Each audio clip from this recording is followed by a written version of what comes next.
Hello, and welcome to this week's Factors in Action episode. This is Karla, and I'm looking forward to sharing about mindset today.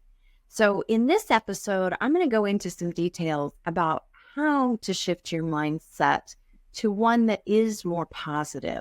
You don't have to be positive all the time, but certainly shifting into a more positive, optimistic mindset can be very helpful on a healing journey. So thanks for being here and listening to today's episode of the Radical Remission Factors in Action. So mindset is really helpful in overcoming those negative emotions and negative feelings and worries and anxieties that we tend to have when we've got a diagnosis. So I recommend that you look at changing the story, meaning look at what you're telling yourself. Look at the thoughts that you are thinking. Really stop yourself and catch those thoughts, those things that run through your head sort of automatically. If you pause and listen to what you are repeating over and over in your own mind, you might find that you are thinking more negative thoughts, or that you are focused on a limiting belief. I can't do this. I'm never going to be able to do this. I can't get through this. There's no way I can do this. If you can shift your mindset into believing and thinking that you can, then you're going to be able to do it.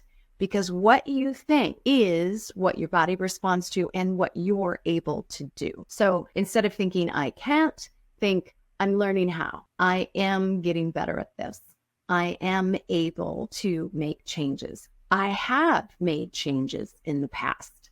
Those are all more positive statements that can help you get from the I can't, I don't know how, the overwhelm, the just anxiety of it all, to starting to move yourself to a better place, a more positive place, or more positive thought process that can help you really start doing these things. So remember the power of your mind. There is a mind-body connection. Science has proven this. And all you have to do is use your imagination. And for some of us, if you think about sucking on a lemon or a lime, that can be a very puckering, very salivating, producing sort of image to bring to mind. And we noticed that our body actually responded to what we were imagining. So there's some real truth in the power of the mind. And I like to tell people to use your power for good. So catch yourself in whatever negative limiting belief you might have and change the story. That you are now learning to do things differently, that you are capable of change, you're willing to change, and you want to have better health, so you're willing to do new and different things. The other thing that might help you is getting clear on your values. What are your goals? What is really important to you, and what's your why? So if you value your family time and you want to be healthy enough and strong enough to continue to have that family time, then focusing on your values each day will help you to be motivated to keep going and keep doing and keep learning and keep improving. If your value is creativity or your value is helping others, those are the things that can get you up and out of bed every morning and help you to focus on putting one foot in front of the other, okay? Even when you're not feeling great, you can still focus on your values. You can still think about what's really important to you, and you can set yourself a goal for today. You might not be able to go back into your studio and create today because you feel poorly, but you can imagine being back in your studio. You can visualize yourself being in the studio and producing whatever creative expression fills your soul. So get your values written down and review them during your morning routine. And then let that inspire you to keep going each day, to take that baby step that's going to help you move forward. I think it's also important to silence the inner critic. So our inner critic, or that negative voice that continues to run in our brains, needs to be shut down, right? It'll always be there. We're human. We're going to have the negative, low vibration emotions.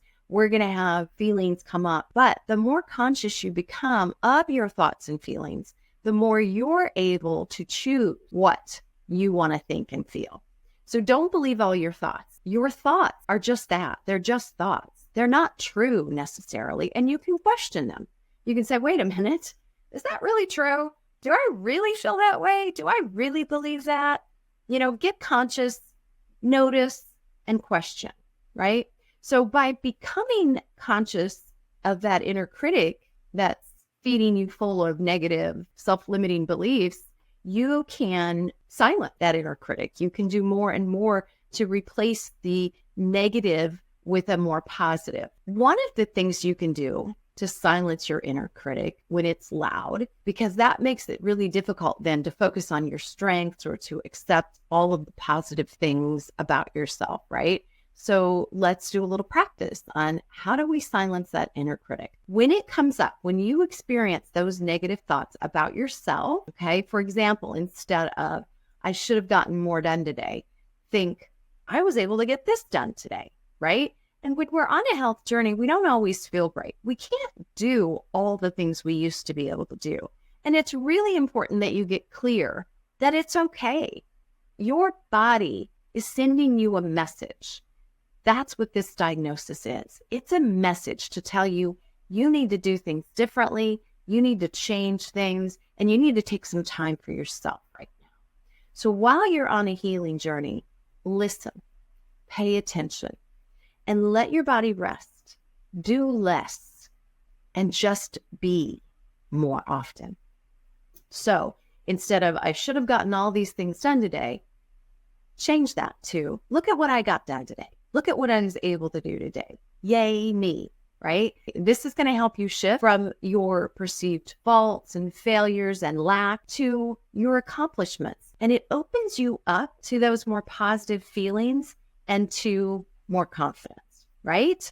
So step 2 in this silencing the inner critic is to practice this shift by creating 2-column list on a piece of paper. So on one side, you're going to write down the critical thoughts, and then you're going to cross them out. You're going to literally cross out any critical thought that comes to mind. And then on the other column, on the other side of the page, you're going to rewrite that thought, that statement, as something positive, a positive thought. So again, if you were to take the thought, I should have gotten more done today, cross that out and write, I was able to get this done today. So you are literally thinking through the negative things, crossing them out, and writing out a more positive statement.